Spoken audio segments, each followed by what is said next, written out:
Hello everyone, my name is Alex or ASMR and welcome to this video.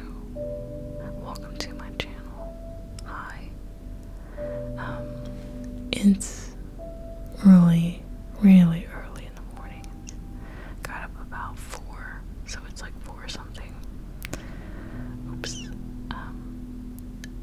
And I could not sleep, and that's okay. So I got up and I decided to tell you some positive things that I thought of at 3 in the morning today. So I hope that you can enjoy them wherever you are, and that they will bring you some comfort. Unique and positive things. What are they? The first one is that I've realized that you can be yourself in certain spaces, like the park. I have seen many things go on in the park by my house. Many things. I have seen people break up. I have seen people, I think, fall in love. I have seen people eat sausages on a stick. And I've seen people have very intense phone calls. I've seen someone arguing about their portfolio.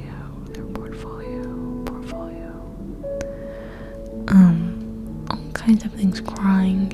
I've seen some crying, laughing, a lot of laughing. People of all ages, drinking coffee and living their best lives.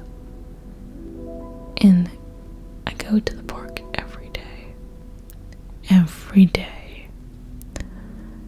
Even in the rain, I take an umbrella and I go to this park, and I find the radical and diverse display of emotion to be very healing, actually. I think there are always places that we can be ourselves around each other. One of those being the park. You can get away with a lot in the open air. People kind of pass you by. You can read a book and listen to music. And it truly is what I feel like ancient Greece could have been like. In my head, I know it's complicated, but in my head they were all just walking around and thinking and reading and what have you. So, a positive thing is that in this world, there are places where you can be yourself, truly, and still exist around other people. So the park, I offer to you as a healing space, a healing space. The second thing I wrote, dogs are having a good time. I think what I meant is that in the park, I see a lot of dogs. And I think dogs are such a positive thing, of course. Looking at dogs adds so much to my life. To be fair, other animals as well, but there's nothing quite like seeing dogs in the park run around, go crazy for a ball, a squeaky ball, to want desperately to have a squirrel or a pigeon and not be able to get it. I've seen every type of dog in the world. since I've been here, some of them have interesting haircuts. Many of them very nice outfits, especially now that it's winter. So, the dogs out here, mostly off leash, are having a blast. And they have business to attend to. And they have drama that they have to handle, all while looking very good. And I find that bar, that level of excellence, very inspiring, because I also have business to attend to, and I try and look decent, and they set a good standard for me. And so I think dogs, of course, add so much joy and positivity to the world, and they certainly do for me. A third thing that I have on this list is coffee. Coffee and cafes. Talk about a place you can be yourself. But adding to the positivity in this world is the cafe and coffee. One, of course, coffee is a stimulant, and I think tastes good. But two, the cafe as a place, as an idea, what a beautiful concept. I like going to cafes because people bring their little babies. Sometimes these babies are bad, but it's an important encounter and reminder. You can also hear all kinds of languages and accents, which, wow, that's fun. And the times that I've been in a small town cafe, which is most of my life, there were no accents to be heard other than what I was already used to. But I still found kind of some peace in this returning cast, I guess. The usuals and the regulars and people who were just working and studying and living their lives. Like the park existing publicly can be very, very healing. And so the cafe makes it on this list. Item number 4. I wrote that your brain is a weird mystery. And if you thought that your brain was already weird, it can definitely be weirder. And you have all of that weirdness to explore. I think that's very positive. Your brain is definitely a weird mystery. Mine is too. And how weird can it get? I don't know. How do you find out these things?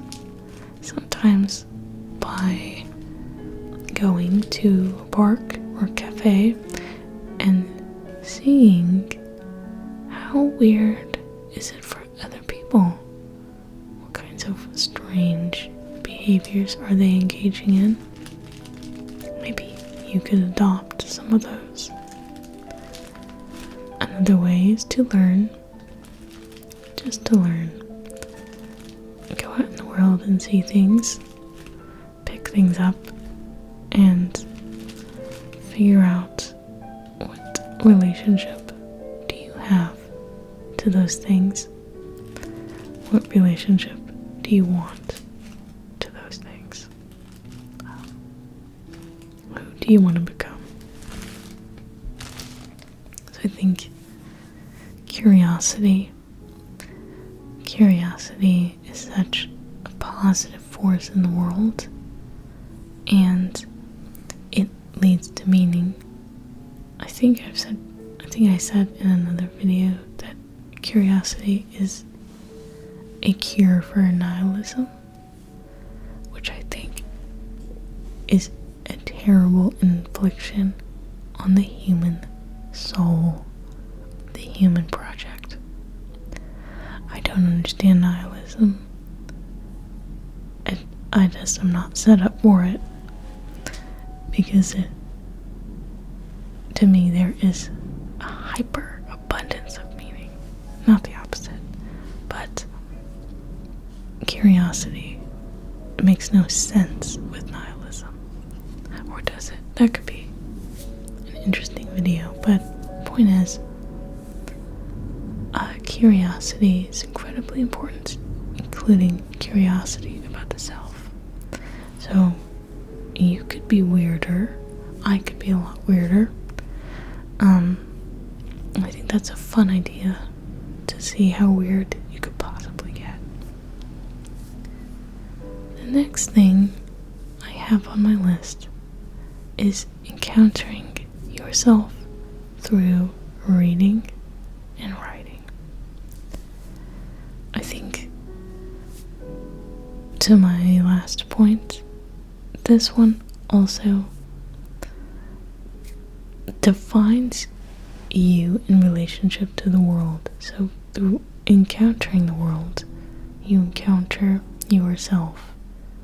And so when you encounter other ideas, fiction, you can encounter parts of yourself that might have gone unexplored or be underexplored or just be new and interesting.